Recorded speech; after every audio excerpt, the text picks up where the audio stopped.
In the years just after the Second World War, when others were charting a cautious course on racial change and calling for a more humane form of segregation, it was Lillian Smith, nearly alone among white Southern thought leaders, who boldly and persistently articulated an entirely different vision of a South completely free of segregation.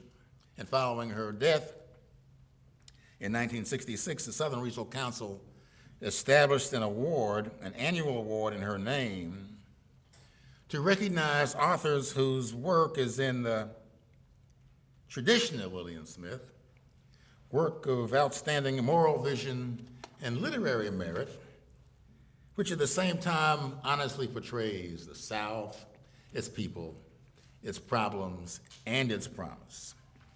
And in this era, when reality itself has become contested ground, when merely telling the whole truth about the world in which we live can seem like an act of resistance, our mission and our work are as relevant as ever.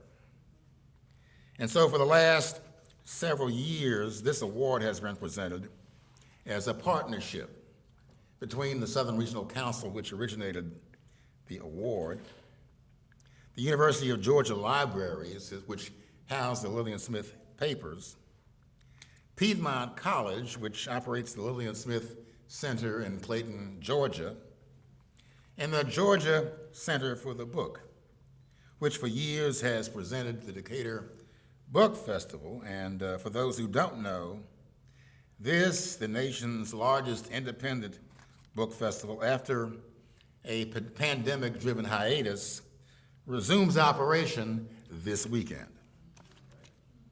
Now, there are many people who have a hand in bringing this award and this event to you every year, but I want to give you special recognition to our heroic and distinguished panel of jurors, some of whom are here. Not here is from the University of Delaware is Minion Casey Morrison, but here from the Board of Regents of the University of Georgia is Merrill Penson, who's right here.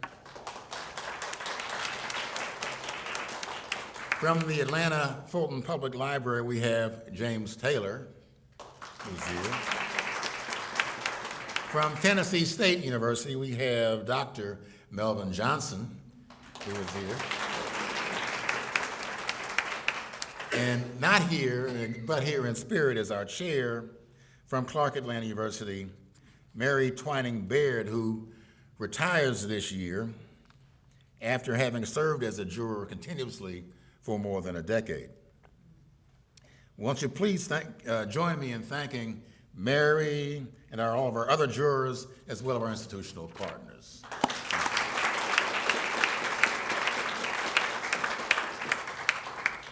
This year's award recipients are very much in the tradition of Lillian Smith and of all of our previous honorees. Our first honoree, our first award recipient, is Susan Crawford. A former law partner, Professor Crawford went on to co-lead the FCC transition between the administrations of Presidents George W. Bush and President Barack Obama, and later served as special assistant to President Obama for science, technology, and innovation policy. In 2013, she was named as one of the top 100 global thinkers by Fast Company magazine. That same year, she was named by Time magazine as one of 40 influential minds in tech. She currently serves as John A. Riley Clinical Professor of Law, Emeritus at Harvard Law School.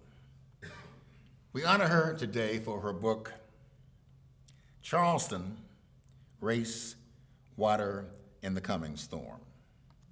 This book tells the story of a South Carolina city where denial, boosterism, widespread development, and public complacency about racial issues compound. A city which, like our country, has no plan to protect the most vulnerable from the coming peril of rising sea levels.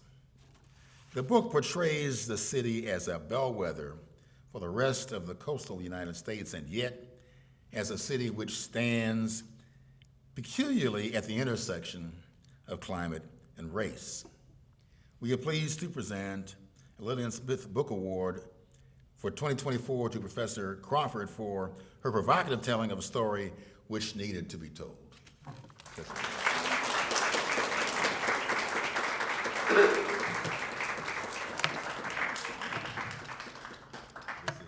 This is a little heavy. Oh, beautiful. Thank you. Oh, it's very handsome. Thank you so much. Congratulations. Appreciate that. Thank you. Oh, yes, right here. Here we go, 2 times, 1 more. Thank you, sir. Thank you.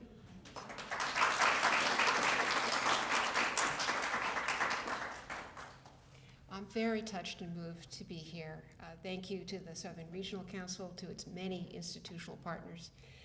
And I have a tie to Lillian Smith, my beloved partner, Mitchell Dolan, right there, son of Waynesboro, Georgia, went to camp in North Georgia. His aunt, Harriet Rosalind Dolan, now 91, went to the Laurel Falls camp, and Lillian Smith was a huge influence on Harriet Dolan.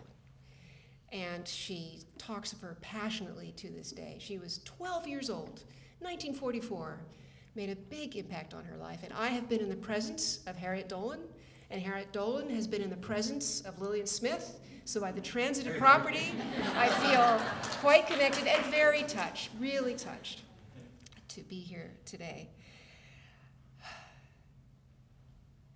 In my capacity as a Harvard professor, I sometimes talk to alumni about rising sea levels, and some guy in the middle of the audience raised his hand the last time I talked and said, you know, the waters have gone up and down before, and they sort of folded his arms. And I said, you're right, they have, but this time it's different. It's truly different. I want to tell you about Doggerland. Where there's a place called the North Sea now between the Netherlands and Britain. That used to be land 20,000 years ago. And there were rolling hills, there were probably fish and birds, and lots of humans lived there, and they had a rich and interesting life. And then about 10,000 years ago, the waters started to rise. And the trees were swamped, and their ground became muddy, and they had to walk away. We know that they were sociable people because they built houses on the east coast of England that were large and roomy, had lots of room for friends. They weren't just wandering across some land bridge. They cared about their people, and they had to make a dramatic, life-changing choice to move. So that time, the waters rose. Well, 10,000 years ago, our climate began to stabilize, and everything we take for granted, everything, rule of law, institutions, banking, economies, places for people to live, have depended for the last several thousand years on a stable climate. And we're leaving that climate, and we're leaving it extremely quickly. Heating is happening 100 times faster than it did the last time around. We should be going down the curve now into a cooling era. Instead, it's just getting hotter. And this isn't politics, it's just what's happening. I went to Greenland earlier this summer to stand on a glacier. Greenland and Antarctica will account for most of the sea level rise that's coming. Everything else is noise, that's where the signal is. And the signal is a big red alarm bell, because scientists are seeing changes now in Greenland that they didn't expect for the next 40 years. So we're way ahead of the curve. Things are going very, very quickly. We also know that we're entering something of a phase change era for sea level rise. You just saw this with Helene, so I hardly even need to tell you the story. You saw cars floating in Buckhead and, you know, exponential rainfall. Well, that rainfall was 50% greater because of climate change than it would have been in the absence of what has happened to the globe over the last 100 years. My grandfather's grandfather remembered a time before there were matches. That's not that long ago, just as Lillian Smith is not that far from us. The era before this started happening is not that far away.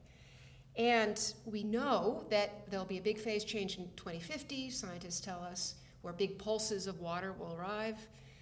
Maybe 3 to 5 feet of sea level rise will be here by 2070. And unfortunately, this is unstoppable. No matter what we do with emissions, the water is still coming. The air is still getting moist. The ground is getting hot, which is what caused that torrential downpour in the hills of North Carolina just a couple of days ago.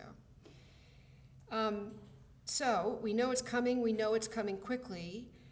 And now I want to switch your attention from Doggerland, which is a real place, to Charleston, another real place. Tourists arrive in Charleston, they're greeted by a giant sign, and there are 8 million tourists a year. And that sign says, "Welcome to the #1 city in America." Talk about boosterism, extraordinary pride. And the tourists are mostly white, and they're mostly there for some vague experience of moonlight and magnolias and food. It's unclear, bachelorette parties. And what do they notice? They're whisked above the places where people actually live on their trip from the airport into the city, if you've ever experienced this. It's just a very high freeway that goes right to the historic peninsula. They might notice, if they looked around, that there'd been a lot of growth, a lot of building, a lot of cranes there on that historic peninsula. But they wouldn't see what lies beneath that, that actually the Charleston we see today is a place of explosive gentrification and growth, extraordinary development, especially in the last 30 years. And they definitely wouldn't see what lies below, which is a sandy, marshy area, which from the first should not have been built on. The very first people who arrived there, bringing with them enslaved people from Africa, were begged by their investors to move 30 miles inland where it would be safer. And they liked this sandy point, so they stayed there. And they forced enslaved people to dump trash over the sand and the muck and build additional land. And ever since then, Charleston has been growing and growing and growing, and tourists don't see that softness underneath, and they really are not aware of the many layered racial history of Charleston. Obviously a central point for the slave trade, the domestic slave trade in the United States. The city of Charleston beat enslaved people on behalf of their masters. The city of Charleston was also the place where about 40% of enslaved people who first arrived in America first stepped foot. And of course, the center of plantation culture for a very long time. These two narratives of explosive growth and odd and destructive racial behavior are combining right now in the city of Charleston. And especially during the mayoral term of Mayor Joe Riley, who was mayor there from 1975 to 2015. He annexed enormous amounts of territory. He needed it for property tax, but the houses that were built there are sitting on top of swamp and marshes. And he wasn't checking the developers' homework very carefully because he needed additional growth, he felt, in order to protect the crown jewel, the peninsula, and develop it. So it becomes a cultural hotspot, Spoleto, great restaurants, all of that. And in the process, a city that had been 70% Black residents with many very proud Black public schools on the peninsula became almost completely white, with the Black residents pushed to murky, low areas of the peninsula or up into North Charleston, which Matthew Desmond has profiled as the place with the highest eviction rate in the country, and also the place where Walter Scott was shot in the back by Slagle for a brake light that was out in 2015. There are areas of concentrated poverty where these overlapping unfairnesses are operating today and are very low and are places that flood routinely, because now the sea is rising around Charleston and it faces extraordinary flooding over and over again. It missed a few with Hurricane Dorian, but it got hit by Irma. It will likely be wiped out by a storm sometime in the next few decades. And I was lucky enough to be introduced to leaders in the Black community when I started spending time in Charleston, especially the very wise and wry Reverend Joseph Darby, who's a leader in the AME church there. And he was told, as he moved from Columbia, state capital, to Charleston, to not be, you can be alarmed, he was told. You can be alarmed, you can be horrified, you can just be full of grief at what people say to you, but never be surprised at what people say in Charleston. And he's the one who told me, this is Confederate Disneyland, which is quite a phrase. And well, what does Confederate Disneyland do when confronted with rising sea levels? And I decided to find out and write that story down. And look, writing about Charleston, it's so rich. There's so many stories. There's so many levels to it. There's a story about Brahms, who turned in a symphony after a summer away. And he said that during that summer, it was the place where he was staying was a place where the melodies flourished so luxuriantly that you have to be careful not to trip over them. Well, Charleston's like that. There are a lot of stories, and it was a privilege to get to collect them, to spend time with people and get to know them. I felt the same way about Charleston. You just couldn't make up what I was hearing, particularly about what it's like to be Black in Charleston. The book centers the voices of Reverend Darby, Michelle Mapp, Quinetha Frazier, and several others. It was an honor to spend time with them and delve into their lives with them and reflect on how water and race were intersecting in the city. And they described to me the baffling, blind paternalism and many-layered weirdness they experienced every day of their lives. So what are Charleston's plans? Well, it's still growing. It has a deranged plan to build thousands of hotel rooms and condos and businesses in an area of the peninsula that once was squarely in the Cooper River in the 18th century. That's the plan. Why are they doing that? Because property tax. They need the increased development. They have lots of cranes up on the peninsula, constant building, especially student apartments, luxury student apartments for the College of Charleston. It's not their fault. They're looking for some way to fund the place, but they're not able to and do not step back and consider the gravity of what's happening now. Because Charleston flooded almost 90 times in 2019. In short order, it will be flooding almost every day. And when it floods, that water is disgusting. It carries disease. It's everywhere. And especially in the low-lying areas of the peninsula where public housing is situated, it's just dangerous and you can't get anywhere. Their hospital district is floating on trash in mud. The emergency rooms flood. One hospital snuck away in the middle of the night, tried to get out of there, but the rest of the hospital district is staying there, incentivized by tax treatment, not to move a muscle. And certainly there's no plan to incentivize building in safer areas and help people through what is going to be a hospice-like process of we'll need wraparound services to help people work with their community, to talk about what's important to them, where they'd like to go, how they can be bought out, including as renters. Renters need a lot of support too, to move to safer areas, keeping culture and community together.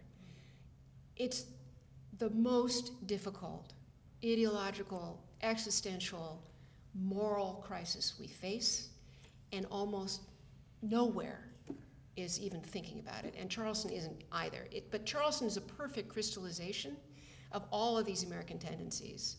Lots of growth, lots of profit, growth at all costs, and not looking ahead, and particularly not caring about the most vulnerable among them, and particularly people of color. What are they doing? They've commissioned a water plan. They are trying to face their risks, but they're hoping to begin to plan a wall that, if it's ever built, will cover just the peninsula and will only protect against the surge coming from storms and not from all the other kinds of flooding they face, like high tide flooding and rainfall, and won't protect 90% of the people who live in Charleston because it's only aimed at the very richest areas of the peninsula. The city would have to come up with hundreds of millions of dollars to pay for this wall, unclear where that money's going to come from. And when it's built, it will be overtopped, I can promise, because it's being built to a standard that will pencil out for the Army Corps of Engineers, but not that will protect people into the future. So it's a very short-sighted plan. The Ike Dike in Galveston is being built along similar lines. Meanwhile, quietly, richer people are starting to try to sell their houses, and this is happening up and down our coasts. Houses south of Broad Street, that's the famous large house neighborhood of the Charleston Peninsula, are sitting on the market, but they're getting sold gradually to unsuspecting New Yorkers or something. I don't know who's moving there, but they're still trying to sell those houses. But there is, and actually, up and down the coast, we're seeing this, that the private market, left to its own devices, is solving adaptation, you could say, but it will leave dramatic unfairnesses in its wake and on many, many layers. So 10,000 global cities face this problem. I chose Charleston because it says so much about America, and telling the truth about Charleston is important. If Charleston can change, the South can change. If the South can change, America can change. America could lead the world in planning in a moral way for all of its citizens. And if you remember nothing else about this, I really want to tell you that this one question of how to adapt to ferociously accelerating climate change is the greatest existential challenge, moral challenge we have ever faced. And we are tyrannically unprepared. We're unprepared at every level, state, local, federal levels. We have 30 plus federal agencies sort of spraying money after disasters, but nobody's planning ahead for this enormous adaptation task. And in fact, all of our financial and legal structures are devoted to keeping the status quo in place as long as possible. Lillian Smith, no doubt, heard LBJ in the summer of 1964 talk about the Civil Rights Act. He was really calling back to the beloved former president. It was a sort of histrionic effort to say that this was something Kennedy would have wanted, but it was Johnson who was pushing. And he kept saying that we're at a turning point in history. This is it. We stand in a fulcrum, 1964. And he said, we can understand what got us to this point, but we must have a larger vision about where we move from here on out. We have to have a sense of what's possible as a country and avoid this sort of pathological adherence to the status quo. Because unless we act otherwise to assist, incentivize, hospice, aid people through this ongoing tumultuous transition, we will be casting millions of our brothers and sisters into misery without any kind of safety net. It is immoral to act as we are acting now. Earlier this year, I visited Bangladesh, which is facing all of these challenges: ferocious sea level rise, salty drinking water. And I was asked there by someone looking at me sort of oddly. She said, you have resources.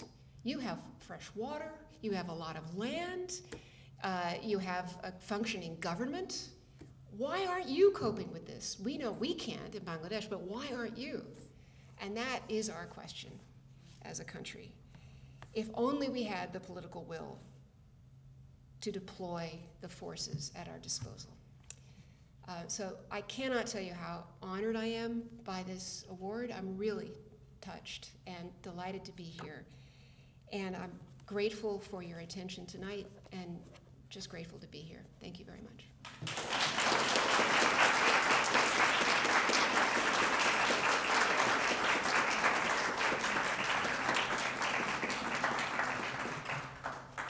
Our next honoree is Victor Luckerson. A native of Montgomery and a graduate of the University of Alabama, Luckerson served as a technology and business reporter for Time magazine and later wrote for The Ringer. He then moved to Tulsa to work on the project which became the book which we honor today, Built from the Fire, the epic story of Tulsa's Greenwood district, America's Black Wall Street, which tells the story, the true story behind the community which became a potent national symbol of success and solidarity, and he weaves an epic tale about a neighborhood that refused more than once to be erased. Luckerson has recently served as author in residence at the University of Tulsa. Meanwhile, Built from the Fire has been named a top book of the year by the New York Times and by the Washington Post. And today we are pleased to present a 2024 Lillian Smith Book Award to its author, Victor Luckerson.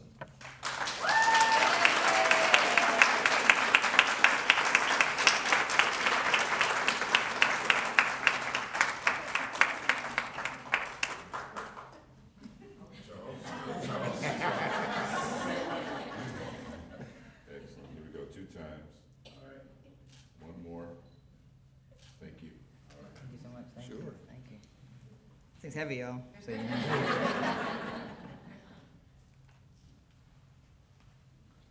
Well, thank y'all so much for coming out. I should start by saying that this is my first book, and this is the first time I'm accepting an award for this book, so I'm really excited about that. That kind of means that I might be doing a lot of thank yous. The Oscar Museum have to come on. Y'all have to deal with that. So I have a lot of people to thank before I even get to the content of the book. First off, thank you so much to the Southern Regional Council, University of Georgia Libraries, the Decatur Library, Georgia Center for the Book, the Piedmont College, all the jurors who read all these books and sort of praised mine and Susan so much. Also, congratulations to my fellow honoree, Susan Crawford. I got a chance to read some of your books so far, really enjoying it, and I think both our books do a good job of capturing how government policy can undermine a community across generations. I also want to acknowledge the many people in the room who came for me in the audience tonight. Really excited y'all were able to come out here. Friends and family who came. Roll Tide to all those who celebrate, and then we got some of us in here. I want to especially thank my Aunt Claire and Uncle Stanley here in the front, my girlfriend Ariel, her parents Mr. and Mrs. Felton, my parents Wayne and Shirley Luckerson. A lot of y'all were here actually when my book came out in Tulsa last year. It's really exciting to have y'all here in the room tonight. My mom told me just a few days ago, she said, when you get this award, you're going to be looking at me when you get it. And so, looking at you right now, Mom. Thank you. I also want to make sure I acknowledge some very special folks who are in the audience tonight. So my book actually follows one particular family over the course of several generations, the Goodwin family. They moved to Tulsa in 1913. They still have a business on Black Wall Street today. The book sort of chronicles their lives from the 1870s all the way to present day. And two folks in their family here tonight in the audience, actually. And so I wanted to acknowledge Greg Goodwin. Could you raise your hand and be acknowledged? I got to interview Greg several times. Greg actually grew up on Greenwood Avenue itself in the 1960s and 70s. And, you know, part of my research, I did a lot of fact-checking about what I had written. And so in the book, I write about Greg's childhood home and how his mother was sort of welcoming to the whole neighborhood and, was really welcoming to the whole community. And I write about how, kids would come over there and they would be having this great time, having breakfast and then going off. And I said that she made some biscuits for all the kids. And so I showed Greg this before the book came out. He said, Mama ain't to make no biscuits. You ain't gonna Aunt Jemima my mama. She ain't Aunt Jemima. We ain't doing this. And so that was an error I had in the book, but Greg caught that error for me, so I appreciate that, Greg. Thank you. I also want to acknowledge Miss Joanne Guilford. Miss Joanne, can you be acknowledged? So Miss Joanne is actually the daughter of Ed Goodwin Sr., who was a race massacre survivor as a high school student. Also the daughter of Gene Goodwin, who was a Greenwood educator and caregiver. Miss Joanne, I did a lot of interviews with Miss Joanne as well. And in my book, I have all these acknowledgments at the very end of sort of thanking a lot of folks, especially a lot of folks in the Goodwin family.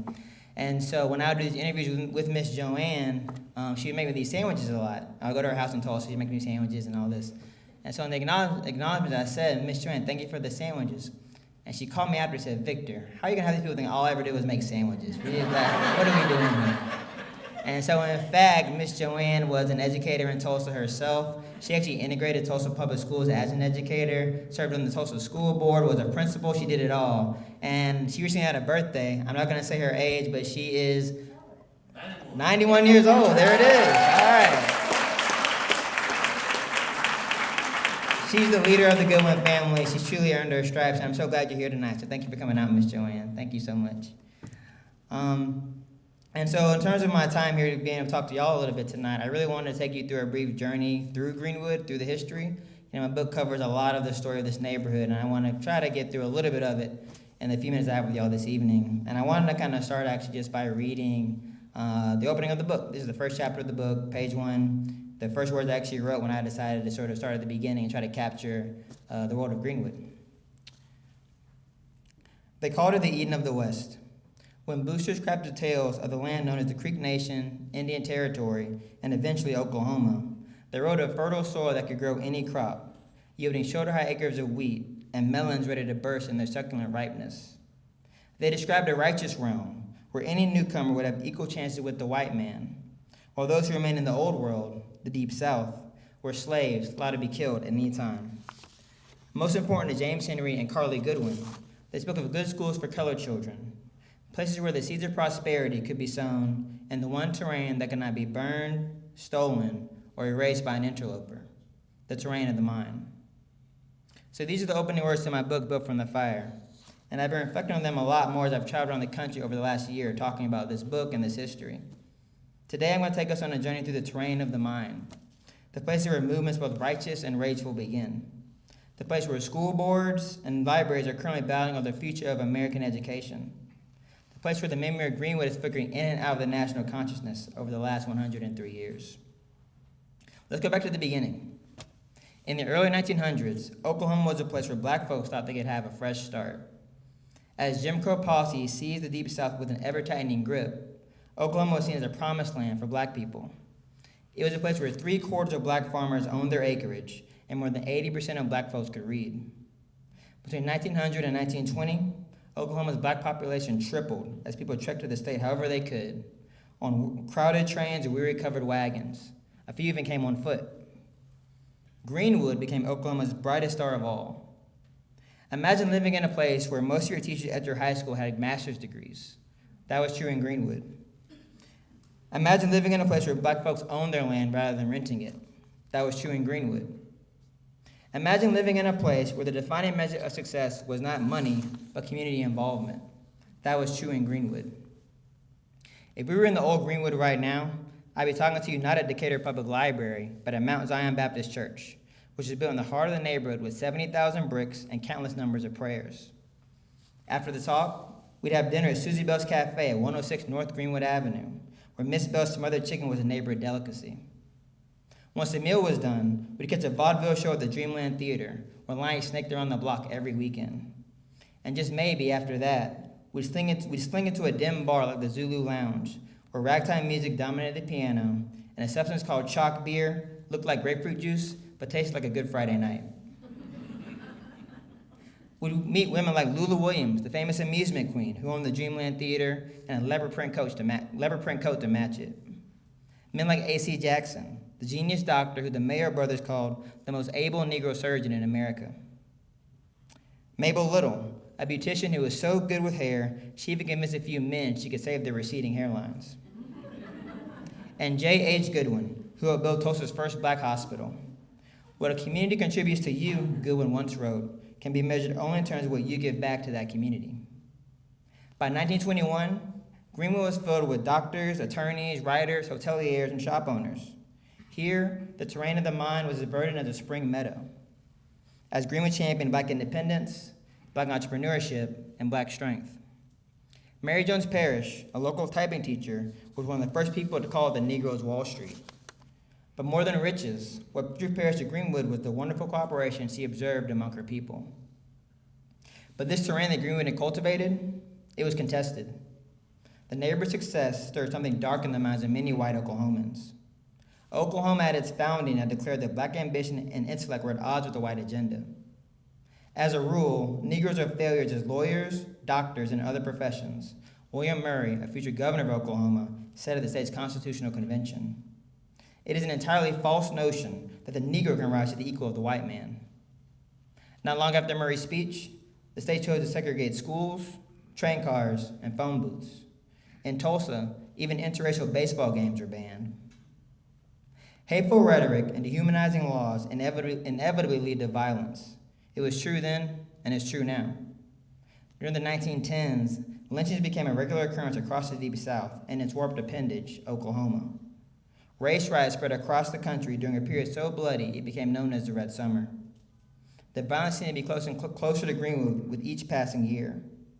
In the nearby town of Wagoner, when a black woman was lynched and hanged on Main Street, the local white press declared that the lynching gave the community, quote, a peaceful and helpful appearance. Now, I want you to imagine you're on Greenwood Avenue. It's May 31st, 1921. The streets are again thronged with people, but the energy is different. Fear, anxiety, anger. A black shoeshine boy named Dick Rowland has been falsely accused of attempting to rape a white woman named Sarah Page. A salacious headline in the white newspaper reads, "Nab Negro for attacking girl in elevator." Everyone in Greenwood and in White Tulsa has seen the story, and the accused boy sits in the county jailhouse. Where it is, a group of white men and women, even children, are headed to the jail to rip Rowland from his jail cell and lynch him.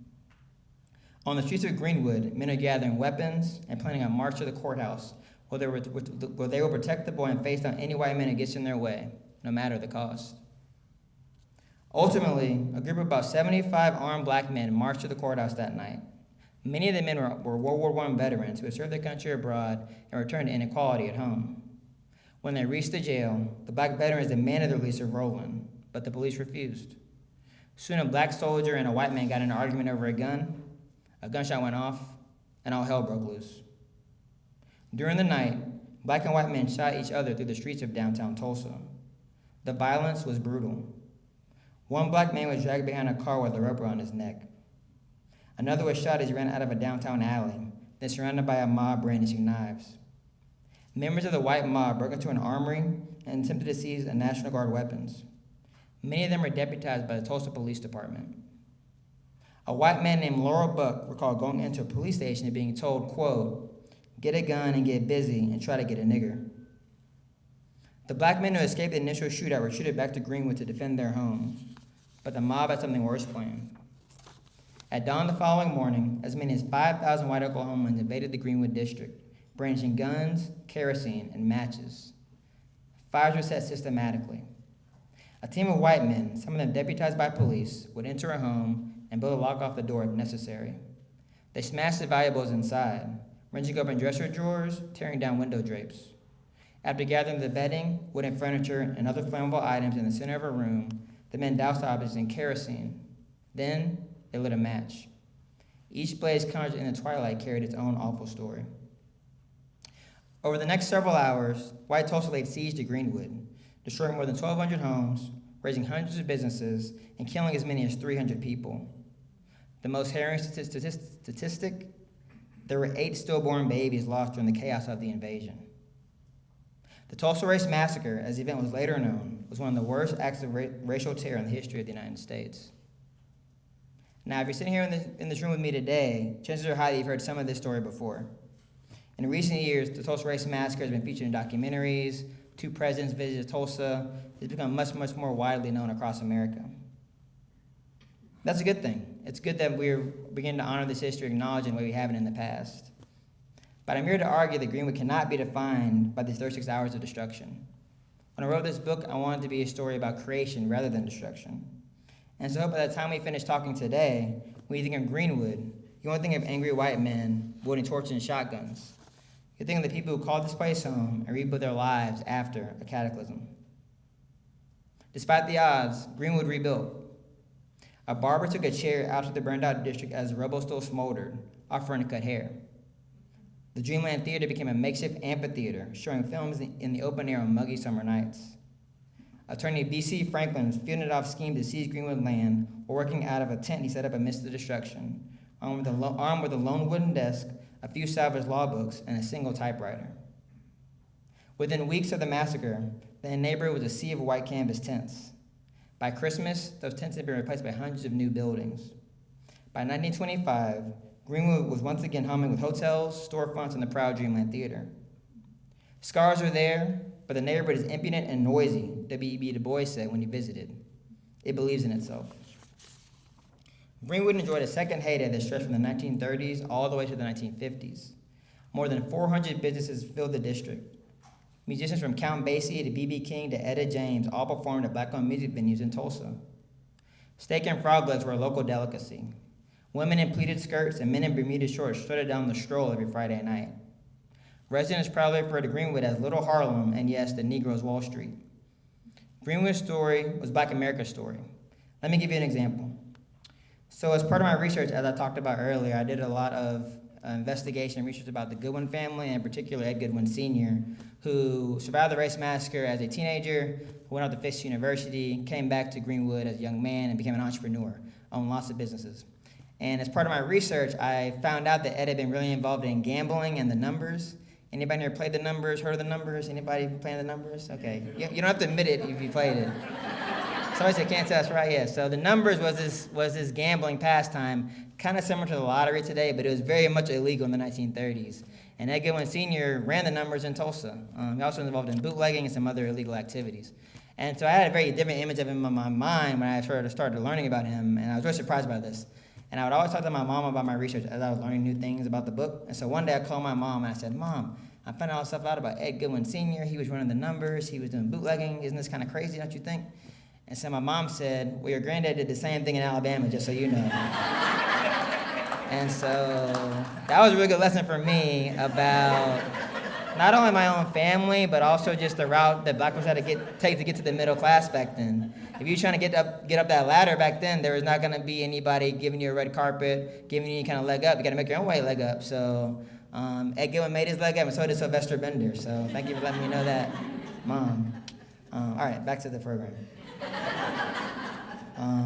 So despite Greenwood's ability to come roaring back from destruction, it could not escape the gears of so-called progress as the century wore on.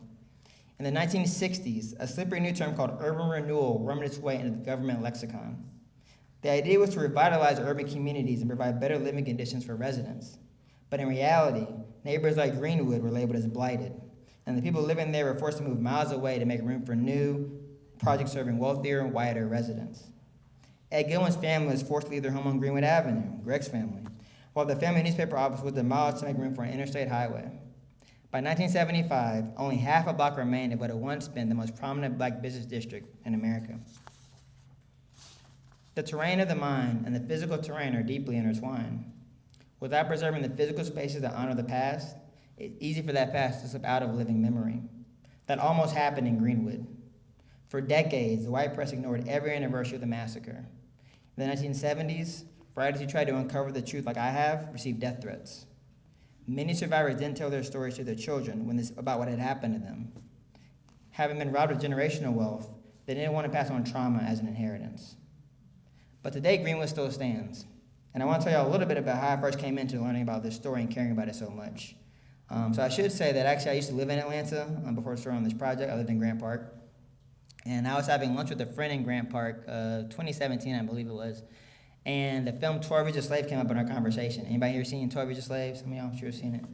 So my friend, who is about my age and from Montgomery, Alabama, like me, had never seen 12 Years a Slave, didn't want to see 12 Years a Slave. He was tired of only seeing black folks being brutalized in all these historical depictions. We're thinking about the ways that black people are often shown in Hollywood portrayals of history. It's either being whipped as slaves before the Civil War or sick by dogs during the Civil Rights Movement. So my friend said, I'm tired of all that stuff. And I asked my friend, have you ever heard of Black Wall Street? Example of us being successful. My friend had never heard of it. So this is before the Watchmen TV show, before the presidents came and all that stuff.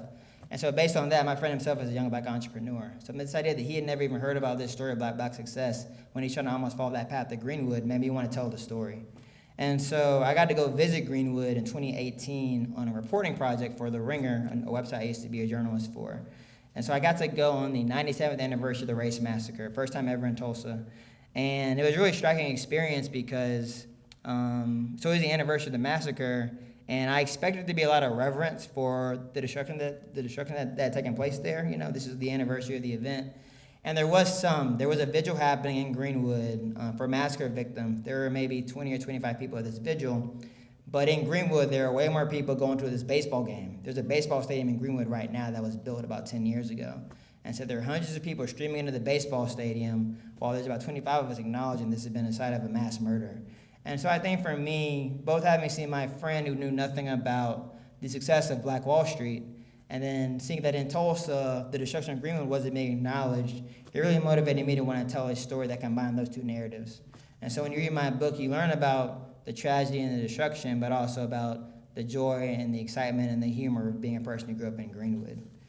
So it's really been a blessing to be able to sort of try to marry those two narratives in this book. That's also why it's so long. It's such a big book. That's why it's so long. So I actually ended up, I went on those two trips. 2017, when I learned about it with my friend, 2018 visited, and then in 2019, I decided to actually go all in. So in 2019 is when I left Atlanta. Summer 2019, or fall 2019, I guess it was, I quit my job at The Ringer. I made a Black country music playlist, and I drove west to Tulsa. So Charlie Pride has a song called Oklahoma Morning. Great song, ever check it out. After I moved to Greenwood, I really learned that it's a place of contradictions these days. Part hollowed ground, part tourist destination, part Black business district, part gentrified playground. If you walk the streets today in Greenwood, you'll see all of these plaques on the street that denote businesses that were destroyed. Susie Bell's Cafe, the Goodwin building is listed, the Dreamland Theater. But a lot of these plaques actually abut new development. So there's like a plaque in front of the baseball stadium, a plaque in front of a luxury apartment. And so when you see that, I think it really shows some of the core hypocrisy that are playing out in terms of the development of this neighborhood. But I think it's also important to acknowledge that the people who continue to defend Greenwood and honor the terrain they have left. Earlier, I'm talking about the Goodwin family a lot tonight, and I want to definitely point out the fact that they own a Black newspaper, the Oklahoma Eagle, that's still there on Greenwood Avenue right now. They've been on the block for more than 100 years at this point. Ed's son, Jim, Miss Joanne's brother, is an 84-year-old attorney, the publisher of the paper, still working there every day. And Greg's sister, Regina, is now a senator. She was a representative, but she's now a state senator in Oklahoma, representing the Greenwood district. It's also important to point out there are actually two known living survivors of the Tulsa Race Massacre still alive today. Leslie Benefield Randall and Viola Fletcher. They're 110 and 109 years old. So I've had an opportunity to interview them for my book and for my research. And I remember the first time I met them was about 4 or 5 years ago, 3 or 4 years ago. And I met them, and I had in my head I was like, almost like they're going to be porcelain and break if I get too close. And I remember I met with Miss Fletcher. She said, "You can talk to me. I'm a real person. Talk to me." And so they're very, very spry and like with it and everything. And there's been this reparations lawsuit going on for the last several years since 2020. And I was at a lot of the hearings and courtroom cases, and they're often there in their wheelchairs. And so I think that, to me, epitomized the tragedy of this ongoing struggle for justice. These folks who are more than 100 years old are having to come in the courtroom in their wheelchairs trying to get justice. This reparations lawsuit that was brought forth in 2020 was actually just dismissed by the Oklahoma Supreme Court just a couple of weeks ago. However, this week, the U.S. Department of Justice announced they were opening a federal investigation into the Tulsa Race Massacre under the Emmett Till Unsolved Civil Rights Crime Act. And so that is, it's what I've noticed, not only doing the research, but also knowing people in Greenwood today, is that when one door closes, another one opens, And learning about all this, I've really brought to mind for me another very specific quote from a massacre survivor named B.C. Franklin. "Right is slow and tardy, while wrong is aggressive." And then they really capture what's going on in Greenwood over the last 100 years. So in Tulsa, in Oklahoma, and in America, the arbiters of so-called justice are patiently eyeing the hourglass. But their understanding of time, it's backwards. An untreated wound does not heal as the years go by. It festers. An unpaid debt is not wiped from the books. It accrues interest. Greenwood's ancestors, the ones who witnessed its creation and its cataclysm, must all eventually go silent. But their souls still stir in the voices of their descendants. And finally, people are listening. The story of Greenwood has been quiet for far too long. You're now carriers of that story, which is not just Black history, but American history. The terrain of the mind is under attack in our country today. But if the denizens of Greenwood could defend their land and their people with such courage, the least we can do is defend their legacies. Thank you, and thank you for this award. Thank you so much.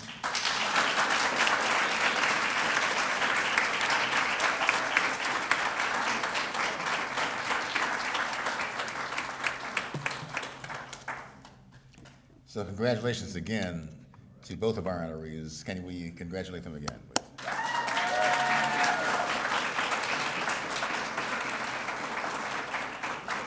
We have time for questions. We can probably do a few, or we could reserve them for the signing line meeting room, if folks want to do that. You make the call. I say let's reserve them for the signing line meeting. All right, all right. Once again, our authors will be available to sign your copies of the winning books in the vestibule, or around the vestibule, after the ceremony. Once again, we want to congratulate the recipients. We want to thank you all for participating in this, what is only the second in-person awards presentation since the dawn of the pandemic. And finally, we want to express our hope that we will see you again in person when we present these awards again next year. Thank you for coming.